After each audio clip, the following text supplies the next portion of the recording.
Welcome back to the Bravery Blueprint. I'm excited about today's guest. Once again, we have my co-host, Brian Ellis. I don't know if you're co-host or we're equal host, whatever, Brian. I have Brian Ellis with us, as usual. But today, a special guest, we have Sheriff Jesse Watts, Eureka County, Nevada, but he's doing so much more.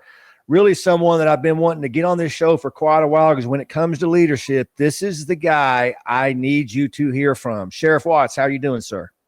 I'm great, sir. Thank you for having me. Now, Jesse, I'm sure it's okay to call you Jesse. We've been friends for many years, just so I can be clear about it. Bring us up to speed, because when we first met, I believe you were a deputy in Oregon, and all of a sudden you're a sheriff in Nevada. So kind of lead our audience up to your journey to get in that position. Yeah, so I was a police officer in Oregon with Amity Police Department. Your conference was put on. I was selected to go. Loved your message, loved what you were talking about. And I was blessed to work for a leader that not only embodied it, he empowered all of us to embody all of it. Fast forward, I moved to Nevada in 2011, and I I worked for a terrible leader, and so in turn, I chose to run for sheriff, got elected, and then I put into power and put into position all of the principles in which you speak about. I spoke my mind. I empowered my deputies. I gave them the ability to do their job, and allowed the citizens to know that the staff was out there to do the job, to fight crime and take names, and so we did. Yeah, the interesting thing is I see you in Oregon, and then all of a sudden you pop up in Las Vegas, Nevada, in another class, and I believe you weren't sheriff yet, but you said, "I'm going to be sheriff, right? I'm going to be Yep. sheriff." And you It even was a told month me, like, before I took office. yeah, you even told me I'm going to go back and do everything you're talking about. And I got to admit, I've heard that before, Jesse, and because you get in office and things are a little bit different. But man, you went full speed and kind of talked to us about. You said that the leader wasn't great before you, and then you come in. There's obviously a transition in those agencies when that happens. A lot of people listening is familiar with those transitions, whether it's a chief or a sheriff. Talk about that transition and any stumbling blocks you may have had during that transition. So there was no transition. The previous sheriff refused to work with me as a transition or anything. I walked in on January 7th to a badge and keys on a desk. There was no, here's where this stuff is, here's where this stuff is. The files in the computer were deleted and I did not have access. The physical files were shredded or gone. The only assets I had was the staff that worked there through the administration change, to be able to lean on and say, hey, where's this? Hey, where's that? But the staff transitioned very well. There was only 4 of us there to take on the office. We had a staff of 15 at that point in time, but there was only 4 deputies, including myself. So we were covering 24/7 the entire county. We had a kid in the academy that was graduating in May of my first year in office, and it was hiring really quickly, without skipping steps, working a lot of hours, and making sure that we took and pressed forward no matter what. Yeah, it's I don't know if that's good and bad, right? It's kind of nice to have that clean slate, but it must have been pretty terrible to just not know what up and down was, right? Yeah. Pretty insane.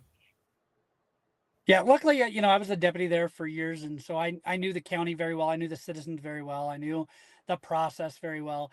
I just had never been anything of rank. I was a deputy, and then I went to sheriff.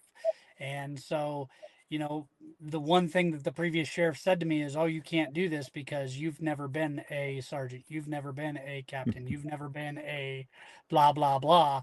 And I gave him 2 options. I told him, you're going to lose miserably or lose gracefully. It's your choice. And he announced his retirement, and I won against 2 other opponents in the primary. So I'm so glad you said that, because law enforcement, we're so bad about, we earn certain things by certain promotions and certain ranks. We put so much credence to the stupid things on our collar, and our good friend, Sheriff Mark Lamb is a prime example, right? He was a deputy and then went into private industry and became the sheriff from that similar situation. And we, of course, everybody knows Sheriff Mark Lamb and his national influence, you as well, Jesse. This rank thing is wildly overrated. And I want people to know that. I have conversations all the time when I do my leadership class. Just had one the other day is, hey, we're thinking about putting just captains and above in the class. And I went, hey, I'm not coming then, right? Like you need every rank in this class. That's the mistake we make. Why do you think that's so embedded in law enforcement that you have to have these certain ranks or these certain skills? Because ranks got nothing to do with skill or talent. You passed a test or somebody anointed you a certain rank. A person's a person. Everyone's a leader. Leaders are leaders. Why do you think that has taken hold so much in this profession? Outdated culture and outdated nuance. So back in the day, that's the way, the military runs everything is you're going to do it by rank, and you have to have these things on your collar in order to do certain things. And that generation came out of the military and went into law enforcement, and law enforcement's a paramilitary organization. So we kind of gotten that, lack of better words, the cow culture of shove them through a gate, and this is the way we've got to do it. Nobody had the open mind and open mouth of saying, why do we do that? And if we're not having to, why? Or just flat out saying, that's dumb. We need to change that. That's one of the biggest hurdles still today in law enforcement is you've got to have those stripes or those bars or anything to have an opinion, or you've got to have, stars or something accoutrement on your collar to even be involved in decision making.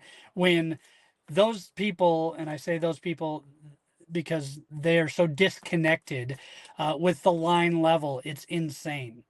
I was just literally having this conversation an hour ago because two captains walked up to me in their Lululemon pants and, sneakers. And I'm like, yeah, you look like you're ready for battle.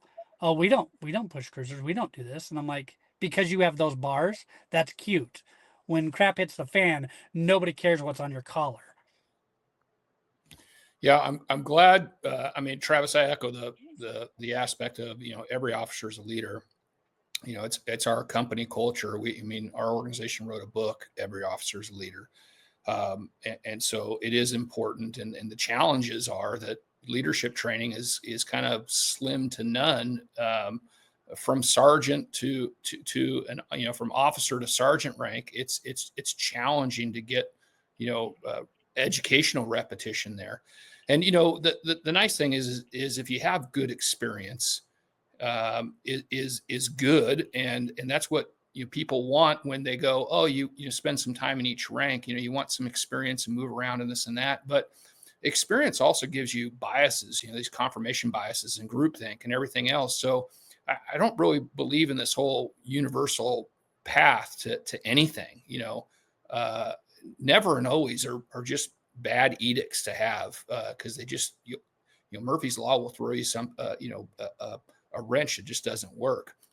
But I think the key thing, and I know this about you because I've spent time with you at NSA, National Sheriff's Association events, and we've had just private conversations between me and you that are private conversations between me and you.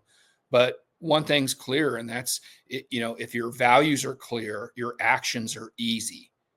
And I don't think that you can understate that. If your values are clear, your actions are easy.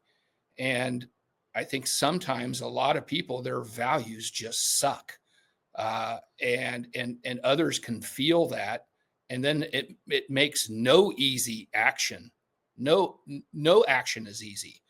And that's what I love about people like you and Travis and some of the other guests that we have. Everybody's values are pretty clear, and then again, that makes those actions easy. Absolutely. And, we piss the wrong people off because, they're in the positions of power or authority. Um, and this is the way it's always been. Well, guess what? Get out of it. And their values are that to try making ours more difficult because their values suck, just like you just said. It's easy for them to suck. because their values suck. So thank you. Yeah. I love the parallel because if you're listening to this, around the time we released it, just a week ago, President Trump was inaugurated, and his cabinet is very similar to what we're talking about. Everybody goes, "Oh, to be the defense secretary, you must be a general and you must have done this in the private industry. Oh, to be this and that, to be an FBI director, you must have come up through the FBI."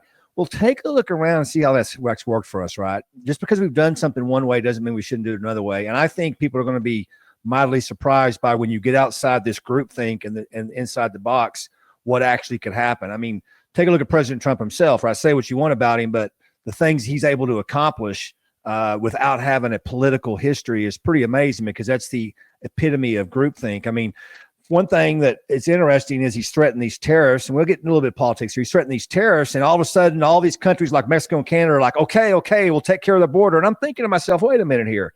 If all it took was for a president to threaten tariffs to fix these, historical issues, how incompetent have previous presidents been? Because they're in this bubble, right? And so, Jesse, you broke that mode. I mean, it was so impressive because I had the fortunate, to be able to observe you get into your agency and seeing what you did at your agency. But it wasn't always easy, because you converted the culture in your agency to something that is very rare. I call them unicorns because you don't see them very often, an incredible culture. But the outside of that, you definitely had some difficulties with politics. Kind of talk to us about sort of why those troubles occurred, because you were a change agent and they're sort of set in their ways, and how you tried to navigate that. Oh, absolutely. So change agent is an understatement, and going against the grain. So I walked into office, yet again, never holding the ranks that had been there. I had been in Eureka less than 5 years when I decided to take okay, this is the path I'm going to go on. And I immediately got confronted and pushed against by a 20+ year district attorney who was a soft on crime DA. And my big thing is I can pitch the ball all day long. If he doesn't hit it, I can't do a thing about it, and we do our part. He's got to do his part. And I just, held him to the fire on that. Well, fast forward to that, county commissioners, when COVID happened and the lockdowns and mandates and all these things, red flag law here in Nevada, the universal background check law, these things, were unconstitutional. Mandates, the laws that the red flag and the universal background check law, they get shoved through against the Constitution of the state of Nevada, against the Constitution of the United States. And I stood up and said, absolutely not. So I got, a target on my back for that. And I absolutely was vocal when a sitting state senator who was a former county commissioner bucked up against two of my deputies and actually physically pushed them with a gate, all on body cam, and the district attorney writes a 28-page letter saying why he's not going to prosecute this. That sitting state senator also happens to be the dad of the chairman of my board at that point in time. So of course got my crosshairs, he got crosshairs on me for that, but just stayed the course. I never deviated from the course, and stayed true to my values, my character, pushing forward. And then at one point I realized that it wasn't worth it, because I could push up that boulder up that hill all day long, but where I was and how that culture of that community is, it's never going to change a single thing. Yeah, and you're talking to two guys that have a very similar story, Jesse. I know you know both of our stories, that there comes a point to where you fought the good fight, right? You're sort of at the end of your rope, and it's time for the God leads you elsewhere. But I always love to ask the guest this, because what you described is so rare. Like, you could have gone into office, gone with the flow, made people happy, powerful people happy, stayed there as long as you wanted. We see sheriffs and chiefs all over the country doing that, right? It's people like yourself that has the courage to do what's right when it's not politically savvy. Everything you just described during COVID, anyone with the brain knew it was unconstitutional. The courts then ruled it was all unconstitutional. But of course, it takes a few years. But you're one of the few that stood up at the time and said what everybody else knew. Okay, even though at the end of the day, we all know the courts have ruled that it's unconstitutional, clearly it was. What is it about you that makes you so different than 99% of the rest of our leaders in this profession? What is it about you? Is it your upbringing, your value? What is it? Is it Christianity? I'm always curious to know. I'm just obsessed with knowing, why do we have such few Jesse Watts and so many Art Acevedos? I shouldn't mention names, but whatever. Go ahead, Jesse. Yeah. So I have great value in my grandfather's upbringing of me. I was raised by my grandparents mainly. My dad was in my life as well, but he was always on the road working. But my grandfather was a major influence in my life and had some very uh, key things that, for me, were huge takeaways. He died when I was 16, but until I was 16, he had a massive part of my life. Some of the things were, you'll never meet a stranger if you don't have the courage to introduce yourself. That's your problem, not theirs. You will, what you do in this world impacts others, so remember that. And then for raising children, it was, you are raising the future generation of this world. So how do you want the world to turn out? That's how you raise them. For me, leading in that fashion, it is, everybody says this, and it's not condescending to the deputies or anything like that, but they're my kids, right? I'm the boss of the organization. I'm the leader. They're my kids. I got to take care of them, but I want the future generation of this profession to turn out. How do I train them? If I want the future impact of the community we serve to be, long lasting, how do we treat them? And so that pushes forward, right? How I treated my deputies directly correlated with how they treated the community. I would say this on a regular basis, is I do not take care of every citizen in my community. There's no way I can. There's no way I will. I'm going to piss off half of them anyways. I'm going to worry about my 27, the 27 employees that I walked to work with every single day. I'm going to worry about them. And then once I've taken care of them, they're going to take care of the community. And once the community's taken care of, the overall mission of service is taken care of. Most organizations and companies, it's a CEO model. The customer comes first, the employees are second, and the overall mission or overall bottom line is the thing. With me, it was Echo. My employees came first, then the citizens, and the overall mission of service was taken care of. Most organizations look at a mission first driven approach. That's amazing. However, when you do that, you can also mission slip and mission creep and forget the people, which is the most valuable asset you have to take care of that mission. So for me, it was always Echo. Jesse, I'm so glad you said that, because I mean, we we have a lot in common. I mean, I too, my grandparents mostly raised me. My dad, again, was working a lot, and my grandfather was a World War II veteran. He was the most stubborn, tenacious person in the world. Integrity mattered to him, and being kind mattered. So um, I get it. Prior to us, getting on this call, Travis and I were talking about, some of the biggest challenges in law enforcement right now that pain me on such a high level, and that's there's such a low level of proactivity happening in law enforcement organizations across the country, and that's just because they get nickel and dimed administratively, whether it's internal affairs complaint. I mean, if you look at my previous department, I mean, half and it's probably even more than half, but I at least know the statistics when I was there. Over half of our internal affairs complaints are internally generated, meaning that the community's not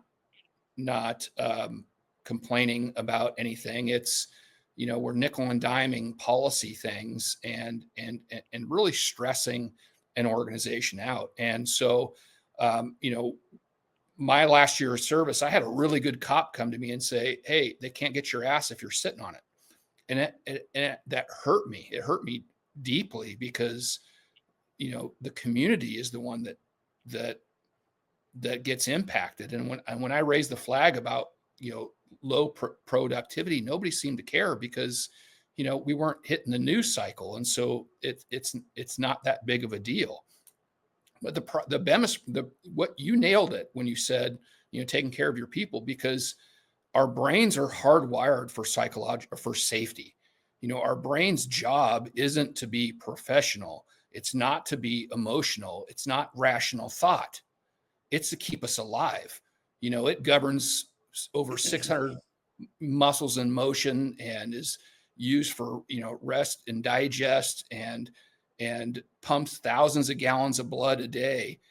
And, it's the CEO of our bodies, and it doesn't give a crap about emotion and all these other things when it's under threat. Its body budget is meant to survive.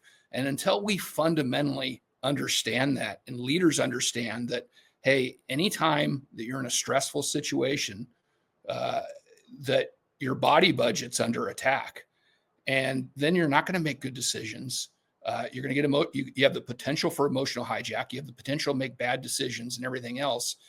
But yet internally in our own organizations, we're attacking that body budget so frequently that I'm really amazed that we don't have more bad incidents in the field. And that's not picking on any law enforcement officer in the nation. It's just human nature. And so, we really have to have this renaissance back to psychological safety and how important it is in an organization and what it means. And it doesn't mean you go soft on somebody that needs a butt kicking. I mean, there's plenty of people that do bad things in our profession and need the consequences that come with it. It doesn't mean but I am a firm believer is you could kindly fire somebody. You could be principled and not let your emotions hijack you, and be objective about, hey, look, this was such a bad, incident that you or our organization can't overcome. But those instances are so rare, and 99.9% of the work that we do, we're not doling out good psychological safety. So I applaud you for your effort to consciously, and intentionally see how impactful that is, and how mission critical that is for the service that your people provide. I said this in my preface for my policy manual was people first, not policy. I know we're going to violate policy. I know that some policy that the county's implemented or has been put into place somewhere because, insurance says, oh, you have to have this policy or something. I know for a fact we're going to break policy. And the guidance that I always gave my sergeant, my lieutenant, my undersheriff was, guys, remember people first. Don't remember the policy. Don't think about the policy that they're, being held accountable for. Now, righteous write-ups are right, always. If, you need to be held accountable, by all means, that's the avenue. But if you go back to 2021 and you guys have seen the video, my undersheriff gets into an OIS. I release a short clip of the pursuit, and you watch him. He's putting his seatbelt on and taking it off, putting it on and taking it off, because he was worried about the county coming after him for not wearing a seatbelt while he was in a pursuit that ultimately ended in an OIS. And I took it to the human resource director during that incident, and I said, you do not get policy review during this, just so you're aware. And that's why, is because I knew that people first concept would never have been implemented. And that preface went on. I've released it many times because people were like, wow, you have that forethought to put that in your preface for your policy manual to put your guys' minds at ease. Brian, to your point, I've been that guy that's gotten called into the sergeant's office because my tattletale in my car said that I was doing 7 over the speed limit on a road and I was not going to a call. Yep, sure enough, I was. Sorry, my bad. But I shouldn't have paper in my jacket for that because that hard number is 65. Okay, great. Yeah, I think, and that's the thing is, in previous years, you could go in the office and get your butt chewed for, stupid stuff. And now it's like, oh, blue sheet, send it over to the little building and we're going to investigate it. I mean, I had a kid on one of my specialized teams when I was a sergeant who just, he was a leadfoot, you know, and his nickname around the department was, you know, him and his partner were Mach 1 and Mach 2. And, you know, we had a van that was just this old crappy van that we used for surveillance. And I really didn't want him to push this car to its limits, because the car was essentially off book. You know, the fleet manager's like, hey man, you know, you got to take good care of this thing, because you're never going to get a replacement. And then a peer sergeant saw him, you know, driving down the street super fast. And so of course I pulled him in the office, and you know what I did? I gave him a Bart Simpson assignment. I took him to a chalkboard, and he wrote, I will not speed down, you know, in the Green Goblin. That was our van's name. And write it 50 times, take a picture of it, send it to me. Then I'm going to come in and I'm going to race it, and you can do it 50 more times. And you're going to sit here half of the day. And you know, we're going to fifth grade this thing, and I'm going to fifth grade the speed out of you. And then we're going to go back to work. We're going to go do our thing, because catching bad guys was our job. Right. Yeah, I call that for some reason at some point in time, I don't know when it was, we all decided to quit having the hallway conversations, right? That's when you pull the guy in the hallway or the office and go, hey man, cut that shit out, right? Yeah. Come on. Yeah. We stopped that all of a sudden. Everything started going internal affairs, and then just so happened coincidentally, we started having a recruiting crisis, right? Oh, I wonder why. Pretty interesting, Jesse. I want to back you up when I talk to you about what it was about you that made you so different when it come to courage, because courage is when people do things against the mode, against the popular narrative. It's easy to say, you know, tough things when it's popular. I kind of laugh that Zuckerberg comes out with Facebook and says, now we're not going to censor people. Awful mightily easy for you to say that now. But in the middle of it, you were raising your flag saying we have to do this. And so it's very easy for cowards to come out when it's popular to make certain decisions. But you broke that mold, Jesse, and you mentioned something that just so happened to be what every guest has always mentioned, whether it's this podcast or my other one. When I asked him the question, you talked about a strong presence of a man in your life. Now, you know, the politically crazy people will go crazy. Oh my gosh, you know, how dare you say that? But we all know what the research and data says, that there's a reason why 85% of the prison population grew up with no father. There's a reason why fatherless homes create so many sociological issues within families. But you mentioned something that I've heard from everybody, which is maybe it was a father or an uncle, but it was for you as a grandfather, but it was somebody in your life that had extreme mentorship on you during those formative years that has set your life on style. And I think that's probably why I wanted to point this out. You don't know I'm going to do this. I'm glad I found it, but you said something a couple of months ago that really impacted my life, Jesse, and it's public, so I think I'm okay to say it. I'm just going to read what you wrote on your social media a couple of months ago. To the citizens of Eureka County, today I write you with clarity, conviction, and peace. I will retire from the office of the sheriff or Eureka County on January 11th, 2025. Well, we're just past that. Congratulations. While I ran for the office of sheriff in 2018, I planned to be here for many years and retire out when my kids were out of school and on their own path to life. Since being in office, we have made many important changes, improvements, and pushed this agency into the next century of service. Without a doubt, these accomplishments have came at a great cost. The greatest cost has been to my family. The sacrifices they've paid has been too costly and has caused heartache, missed events, and lost time. In life, we only get so much time, so having lost that time has been the greatest cost of my kids, their mother, and I. I'm kind of choking up reading it again. I apologize for that. For this, I am forever sorry to them. I wish the citizens and visitors of Eureka County the greatest success moving forward as this chapter closes and a new path will be forged by the next person to hold the office of sheriff, respectively and sincerely, Jesse Watts, Sheriff Coroner, Eureka County, Nevada. Tell us about that decision to write that, Jesse. So, sorry. As I said, I pushed that boulder up the hill as much as I could, and I realized that my peace and my time with my kids and their mom and my friends and everything, and more so the time I'd lost was great.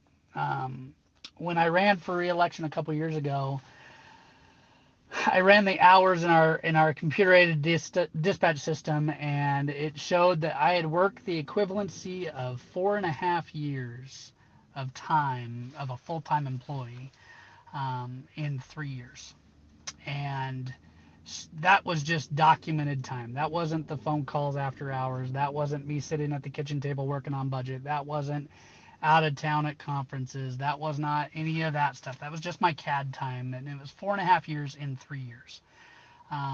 That's obviously huge, right? So fast forward to when my 10-year-old walks up to me and asks me why I was upset about something, and then I thought I was having a completely normal day, and he calls me out on, nope, this is not a normal day. You're upset about something. And I recapped the day in my head, and it was nothing. It was just me being bitter and angry because of the world and not being happy at doing what I wanted to do. And then fast forward to conversations with my administration and my deputies on progress that we were making, getting stonewalled because of me. And I say this because the county commission and those in the purse string pulling didn't want to play games. They didn't want to play nice. They didn't want to work with me. And I realized that I was the one in the way of the administration moving forward, my deputies getting better better stuff, better equipment, better assets, etc. But more so, like I said originally, my kids, the impact it had on my kids was huge. And so I was doing some soul searching, and I found that, you know what, it's easier for me to walk away. I can go do anything else in this world. I don't need stars to make an impact in lives. I don't need to be where I don't want to be. I don't need to be where isn't, people don't want me, so to speak. And I say that because of county commission and district attorney and everything like that. But the time I lost with my kids was number one, and so I gained that back. I announced in October that I was going to retire in January. The chairman of the board came to me and offered me to where I could be on a leave of absence from November to April, and they would still pay me, with my official retirement date being April 1st of this year, which is also my anniversary date with the county. So in turn, I walked out of the office on Halloween, and the acting sheriff took office November 1st, and I will officially retire April 1st of this year. But yeah, I know that, and spending time with my kids since then, they see how much happier I am. They see how much more joy I have in my life. They see how much more intentionality I have with them on the time I get with them. My oldest is in college. My middle one is a sophomore, and my youngest is a fifth grader. So they see the intention behind the time that I get with them. And you look at the state of law enforcement, Jesse, thank you for sharing that. But you look at the state of law enforcement today, and that's why I love what Brian and his team does over at Magnus Works and the National Command Calls, because it's about, you have to lead yourself first before you can lead others. And I think what you just described is a perfect example of that. But how concerned should we be with our profession? Because we all know, sitting here, that working 4.5 years and 3 years is nothing compared to some people, nothing compared to some agencies. We are working ourselves literally to death oftentimes with no concern whatsoever. The profession, we have more responsibilities than ever, more is expected of us than ever. Everybody weighs that on their shoulders, maybe nobody more than a strong leader at the top trying to make all those folks happy. Where should our concerns be, and what should we be doing about that as leaders? As leaders, we should be absolutely making sure that our people are taken care of, making sure that our guys and gals do not pour from an empty cup, making sure that they have the resources they need to go out and do their job. And for God's sakes, just say no to the people above you. Chiefs, I say this, you answer to a mayor or a city council, put them in a car. Say, I'm not going to do that to my guys and gals, and this is why. Until you go out and work a shift and you face what they face, I don't want to hear what you want to say. You know what? I hate to say it, but every department in this country has some frill services of, we did cops and kids and some other things that, it's a big undertaking where we go play in the park with kids all day long. But at what expense to the guys and gals, right? If you're having to do that and you're having to cut essential services, how about you cut the frilly services to focus on your essential services, but more so focus on the service delivery method, which is your people. Um, you know, every aspect of this, think outside the box. You need training money, go to your workman's comp insurance and see what training money they'll give you. Go to your legal and liability insurance company and see what money they'll give you for training, because they're going to give it to you as a preventative method versus a reactive method. And there's other ways of doing it. Think outside the box. You're not the smartest person in the room. Ask somebody else. There's plenty of methodologies out there and templates out there. Reach out from somebody and find it. Don't reinvent the wheel every time. We're spinning our wheels doing the same thing over and over and over for no reason at all. We have the playbook. Read it. Yeah, I'm so glad you brought that up. And at some point, Travis, we need to do a show on some of the statistics that we've generated at Command College in regards to this stress and performance curve, within law enforcement. And we've got some significant data showing, just that the vast majority of public safety in America is either angry or anxious. And if you look at some of the research in regards to just police stress, there's been studies done. I think the seminal study was done in the 90s by Dr. Richard Ayers and colleagues. And what he points out is, beyond the shift work and dealing with people at their saddest, maddest, baddest, beyond court cases and courtroom testimony and the criminal justice system and everything else, poor media coverage, supervision and management is the number one stressor in public safety. And it's the one that it's free for us to really remedy, mostly free. We got to teach people how to do it. But the challenge is we have all these expectations and all this accountability and everything else and transparency that we preach. But when our people are in an angry or anxious state, they can't make good decisions. They can't make the best decision that they can make. So it doesn't matter who you are. I don't care if you're Albert Einstein. If you're angry or anxious, you're not going to get the best out of Albert in that moment. And so when our people are in these states of anger and anxiousness, they're producing, cortisol and epinephrine. These are hormones that our body produces that are good in a fight-flight response, but they're not good to carry around with us in a constant state. And we leave so many good customer service opportunities on the table. We leave so much performance on the table because we're not managing these emotions that are largely brought on by supervision and management. And that I'm not trying to pick on any organization. This is just brain science, and all three of us here, and every person that I know that's ever worked in this job, they carry a lot of trauma with them by the critical incidents that they've been involved in. I've lost people in this job. I've seen people get significantly hurt.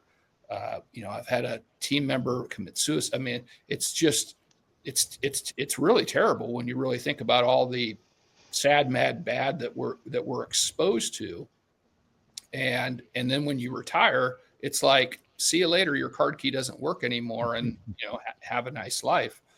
And I know, because we've talked about this stress and trauma and the resources that are available to public safety, beyond their organizations. Can you just share with people, because this is something, this unresolved trauma in law enforcement, and not really trying to be woo woo or anything like that, but cynicism is a disease of the mind, and the vast majority of vast majority of cops have some degree of cynicism they carry around with them, because they just deal with, they deal with crap from every angle, and they're really not getting good outlets for it. Can you explain? I know I know some work outside of public safety that kind of helps officers in this realm, and share some of your experience and knowledge there. Well, Jesse, let me build on what Brian just said, because I literally just came from a lunch meeting right before this video. I was at a lunch meeting with a couple gentlemen, and the guy sat next to me, I didn't recognize him, but he ended up being a retired police officer from 15 years ago. It's been that long since I saw him. And he says, "Travis, is that you?" And I look over, and I thought I knew who he was, but I wasn't sure. Really good guy, really proactive officer, very liked guy, retired 15 years ago. And I asked him, I said, "Hey, how are you doing?" Just a general, "How are you doing?" And he tells me, "I'm still having nightmares. I have nightmares every night about the job." And I thought to myself, this is a guy that, didn't have crazy things happen to him, just a normal police officer. Here's a guy 15 years later still struggling, Jesse. And I'll just let you answer Brian's original question with that in mind. Yeah, so we are our own worst enemies in our agencies, and because of the culture of just shove it down, shove it down, shove it down, don't talk about it, go to the next call. I don't know where we got lost in the number-driven approach to policing. And, we got 100 stack calls. You got to go out there. That stack call is not going to stop, the next call coming in, for you to take a second and to process what you just walked away from, whether it's the mundane call or the dead kid, or the OIS, or, it.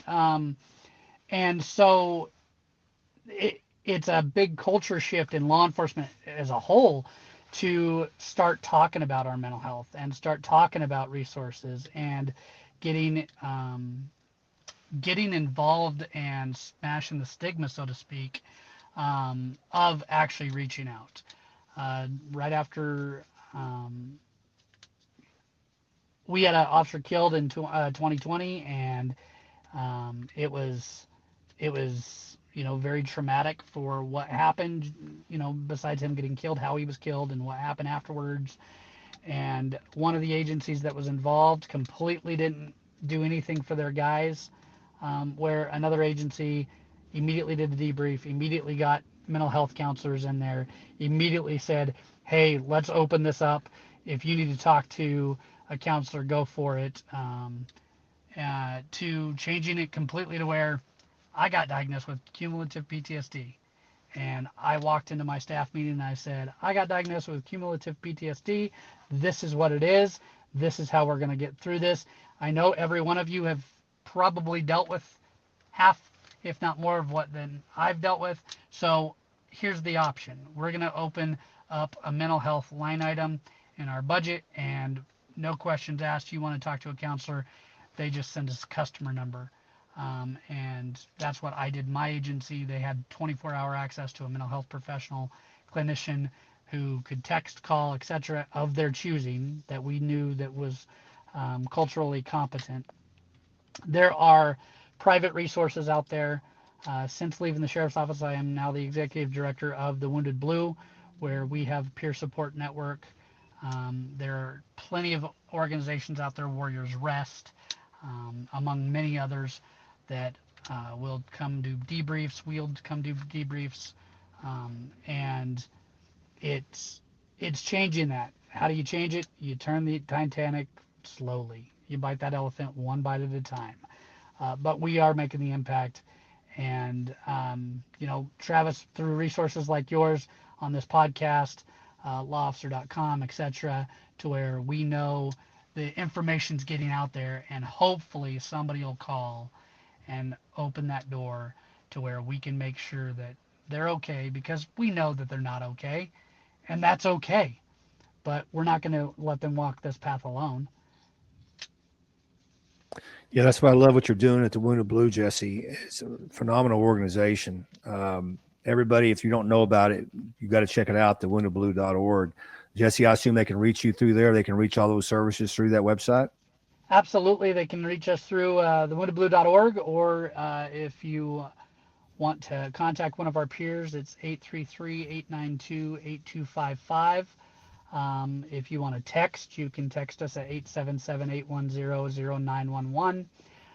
The website's got our email access, being able to connect to us. That comes directly to my phone, and it's on me 24 hours a day. Our director of peer support gets them as well, so that we have so nobody falls through the cracks, so to speak. And we'll get you from bad days and you just need to talk to somebody, all the way up to suicidal ideations and getting you help needed. I know, as a recovering alcoholic, somebody that, if you've had that substance abuse problem or other substance abuse, we can get you into treatment and rehab, confidential. We're 100% independent, which means we don't answer to your agency. We answer to you, and taking care of you is our number one priority. So please reach out. Incredible stuff. I can't think of someone more culturally competent doing that job than you, Jesse. Thank you so much for what you've done. People look at Jesse and they think he's 12 years old, but he's led a lifetime of leadership that is very commended. This has been an incredible conversation. Brian, anything else for Jesse before we let him get off here and get busy? No, just blessed to have some of your time. Thank you. Sheriff Jesse Watts, Brian Ellis, you've been listening. You've been watching to the Bravery Blueprint. Thank you for doing that, and we'll see you in 2 more weeks. God bless.